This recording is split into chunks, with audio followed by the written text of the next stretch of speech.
e 18, con un ritardo di 27 minuti.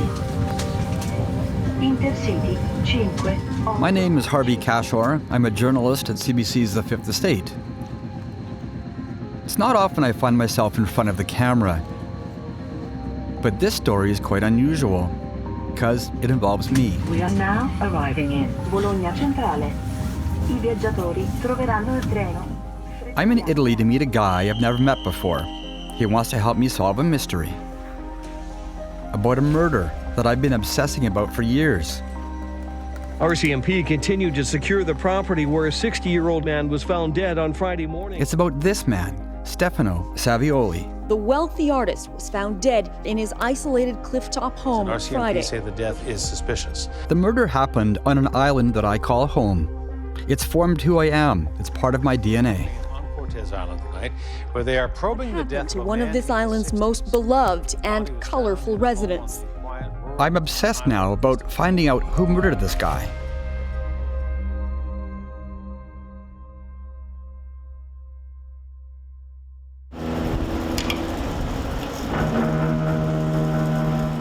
Cortes Island is so remote. It is north of Vancouver. You need to take 3 ferries to get there. It may take you an entire day, but for me, it's all worth it. Every time I see that view, I get goosebumps, no matter how old I am. My family started going to Cortes when I was 7 or 8, and we've been going every year since. There's this cathedral forest that you go through, and the sun comes through it, and we thought we were in Disneyland. It's a magical place. But on this trip, I'm here for a different reason. I'm literally coming to Cortes to find a killer.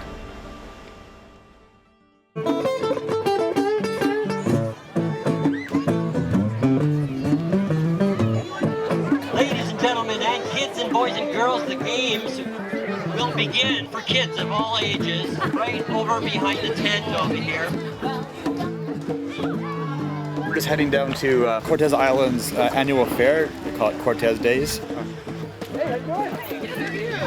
This is where the fair is going to take place. And the parade comes right down this road down here. Cortes Days is this one event during the year when everyone shows up. You see people you haven't seen in months. I like to say it's the only time on Cortes where there's a traffic jam is on Cortes Days. So today's really our first full day of shooting. And I'm trying to start to get a sense of who will talk to us about Stefano and get a sense of what he was like when he would come here as well. That's the nail, sail, and bail contest. Come on down! The last time Stefano Savioli walked on these grounds at Cortes Days was in 2010. He was brutally killed shortly after that. Today I'm looking around and wondering who among us, who here, might have committed murder.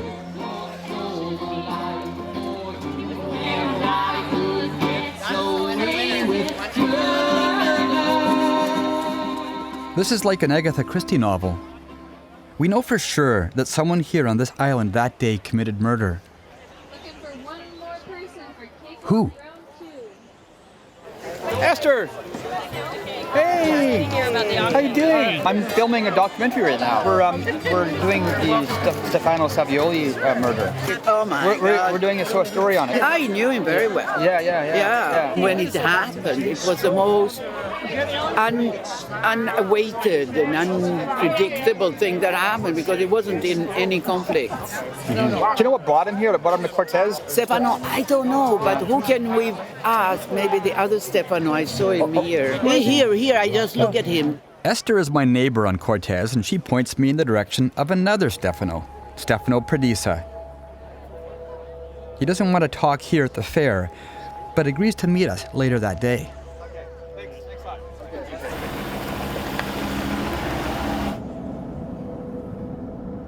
He said across from the clear cut, and he just finished paving. Perfect.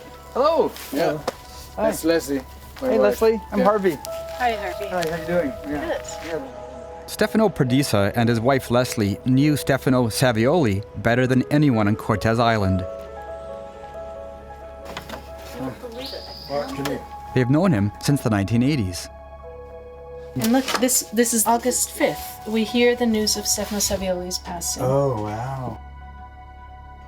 And they say that Stefano Savioli's life is revealed really through his art. The artist that he studied with uses a lot of color, and so he was very inspired.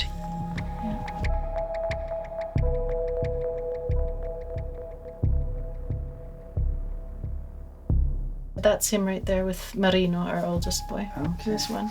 He's nice to kids, Savioli. He was always interested and kind. This is a Cortes Day, but years ago, in 90, probably. Okay. Yeah. This is actually, that's Abigail, and that's him. Savioli met his wife, 20-year-old Abigail, and her son Samuel on a visit to Cuba in the late 1990s. She moved to Cortes shortly after. Abby and Samuel were embraced by the Cortes community as soon as they arrived. And before long, Abby was queen of the Cortes Days parade.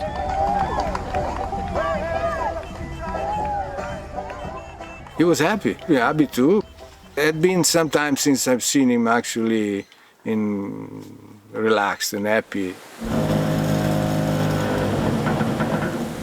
Stefano Perdisa won't forget the strange vibe on the island 8 years ago, the day of the murder. There had been fires somewhere nearby. There was a lot of smoke in the air, like no moon in the sky.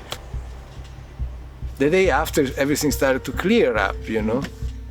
So it was almost like the last chance to get away with murder, you know what I mean?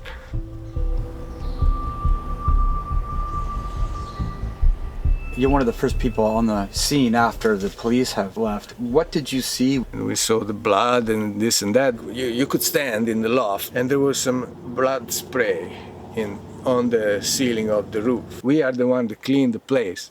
He died in his bed. You both must have been thinking, well, what are the theories about what's possible? Who did this? Abigail said nothing was taken, so it didn't seem like whoever murdered him was after cash. I still can't think who might have done something, you know, like that.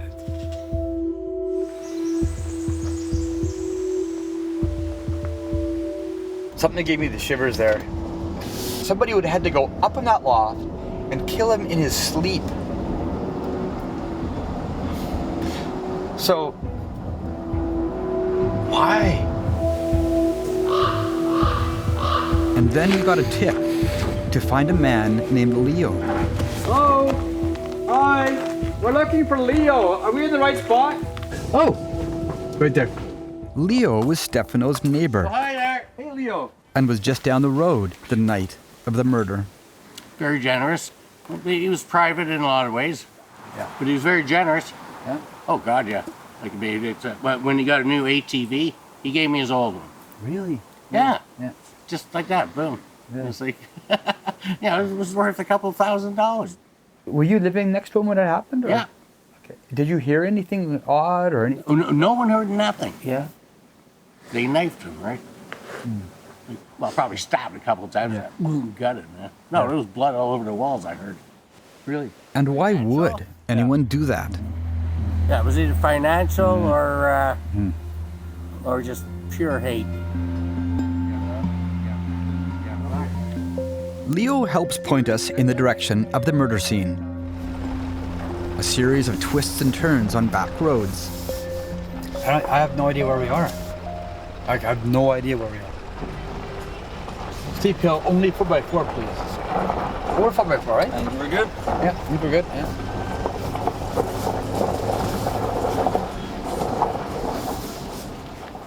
Stefano's wife, Abigail, wasn't home the night of the murder. Hello?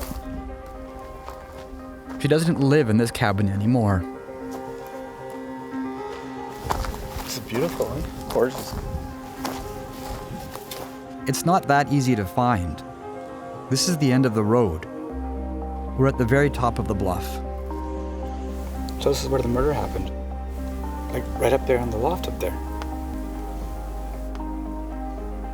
That's where he was killed, right there.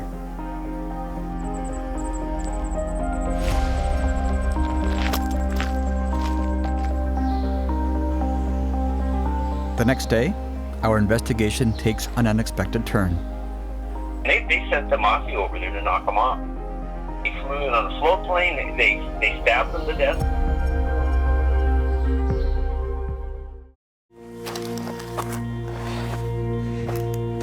Here it is. This is like the most spectacular view.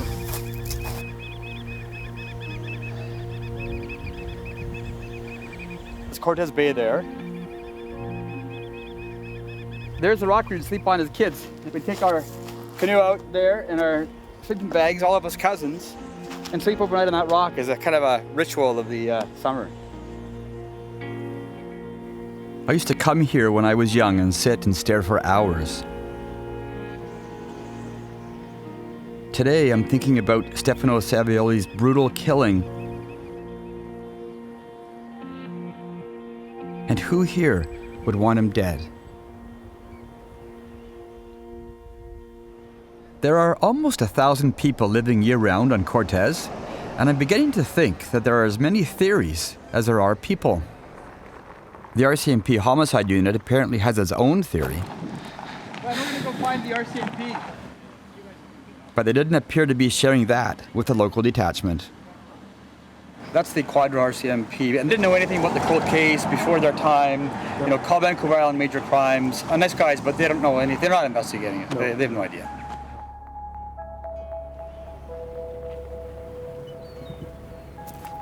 And then I run into an old friend of my parents, Reed Westcott, with his own theory. Hey guys. Turns out he knew Abigail and Stefano really well. She's flamboyant, full of life. She plays volleyball on Sundays with us. Oh, a really fabulous person. Yeah. And when she came, she could barely speak English. This is not a Cuban lifestyle that most Cubans would choose, you know. She hung in there. She made it her own, you know. On the surface, they lived a modest lifestyle, but once in a while, Islanders like Reed would notice Stefano had money, lots of it. We'd seen a float plane fly in with these two really well-dressed Italian guys with briefcases. They had been architects that had flown from Italy because he had a project going. The basement was $1 million. The street level was going to be a car dealership for Lamborghini. And Reed remembers meeting the Italian side of the family at Stefano's memorial at Gorge Hall. I think they knew a lot more than any of us about the situation. That's the feeling I got. The thing is, it's easy access from the water up to his place on a quiet night. Somebody that was an assassin or paid somebody to do something like that, that makes more sense to me than some wacky loony in the boony. We'd like to thank you all for coming to the Palace Ballroom this evening. We are the Blues Shakers. The Gorge Harbor is one of the jewels of Cortes Island. It's also the place where the theory of the Italian assassins begins. Stefano Savioli lived across the Gorge Harbor, exactly east of where we are now. One theory is that whoever killed Stefano Savioli that night came from here on boat and went across Gorge Harbor.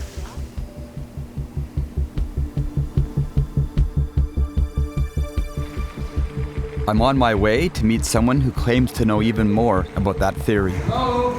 Hey, Brian. Brian Scott was Stefano's art teacher. Stefano was a really good friend of mine. I get teary-eyed talking about the guy because it was a real tragedy. He was a real people person, and he was very, very generous. He was very wealthy. Stefano's father owned the discotheques, hotels.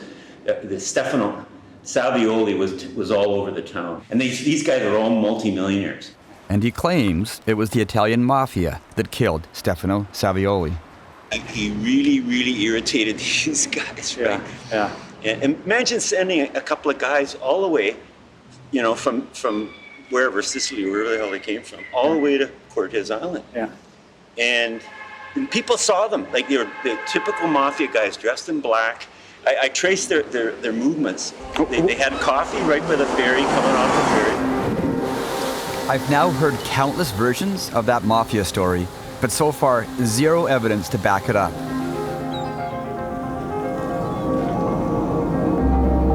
What other reasons might there be? I head to Stefano's hometown in Italy in search of answers. So we're off to see Cristiano this morning. Cristiano is Stefano Savioli's son, and we're in Riccione, where Stefano is from. And of course, Cristiano is his son who has been wondering for, of course, 8 years now what happened to his father. This is not the ocean, it is the Adriatic Sea. There is a big difference in between ocean and sea. Savioli was the nightclub. Everybody came to Riccione and everybody went to Savioli.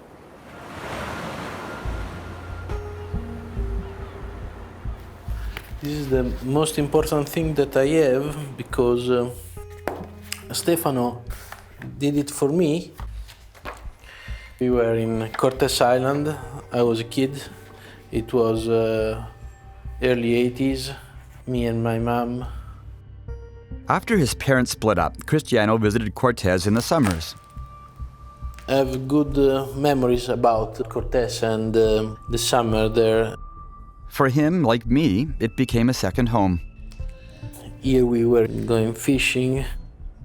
But it wasn't all summer fun on Cortes Island. For most of his life, Cristiano's father was hardly around.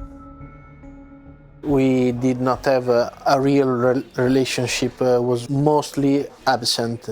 He was not able to be a father. And only weeks before the murder, Cristiano and his father reconnected. And we learned something significant. Stefano was planning to move back to Italy for good. He was thinking to get back to Italy and live this phase of his life here in Italy again. He started to be bored about Canada and all the situation over there. And Cristiano couldn't believe it when he learned that Cortes Island was blaming Italy for the murder. People in Cortes were thinking that a mafia guy came to Cortes to kill my father. Right. Okay. First, this sounds very funny. Second, this sounds very offensive. Okay? Right. This is truly racist. It's a big bullshit. You have not to think because just we are Italian, we have to be involved with the mafia. I want to find out what was happened and have justice. There are no excuses. A murder is a murder. I want to be clear with all of them in Cortes. It's not a foreign problem. It's much more simple.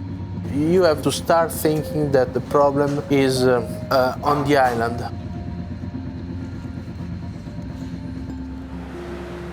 I am convinced Cristiano Savioli is right. The answer to who killed his father lies back on Cortes Island. But where? Are we missing something we've already been told? Was there something in what Reed Westcott said at Manton's Lagoon that day? I don't think he had any malevolent, dark secrets, except he was a chauvinist. Yeah. Well, he didn't like women that had strong opinions. And it bothered him, having to argue with Western women all the time about everything. And then there's Brian Scott, the artist, who had even described physical abuse. The dark side to Stefano was he'd smack him. He'd just lose it for whatever reason. Hello? Oh, hi, is this Carla? Yes? And then we hear from a former girlfriend. She says she's experienced firsthand Stefano's dark side. I lived together with this man for 5 years. Yes. And I did not as a good experience. Several years before he met Abigail, Stefano brought Carla from Italy to Cortes Island. He took me into a place where there was no running water, no light, no heating in the winter. And the smallest mistake I made, I'm talking about small mistakes, okay? Like I dropped some oil, I got beaten. I'm not talking about the slap in the face, I got beaten, okay? I always tried to escape, but as a small child, I couldn't make it. And I think that there is nothing more horrible than seeing your mother being beaten and not being able to do anything. And Carla tells me about the time she forgot to make Stefano's lunch exactly the way he wanted. The next 2 hours, I had an axe against my throat. An axe? Wow. Yes, he was completely out of himself. He was torn, he was a monster. He was really his eyes and everything. And he kept saying, so he had to kill me.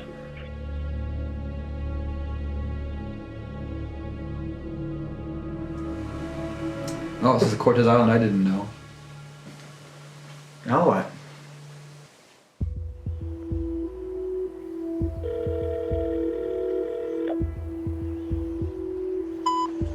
Oh, hi, Abigail. It's Harvey.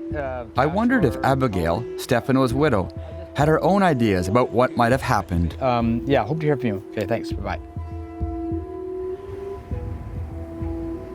Hi, Harvey. It's Abigail calling. Hey, Abigail. How are you?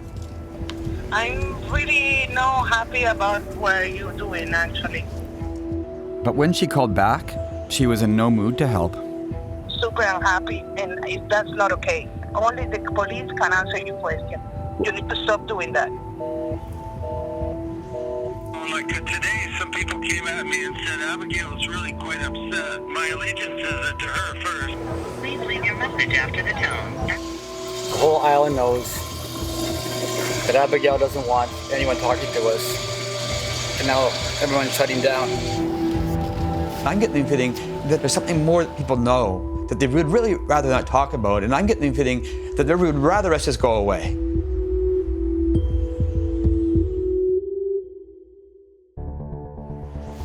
Stay with us over the next few months as we find out more clues about who did it and why. Okay, there was 2 people there on the property.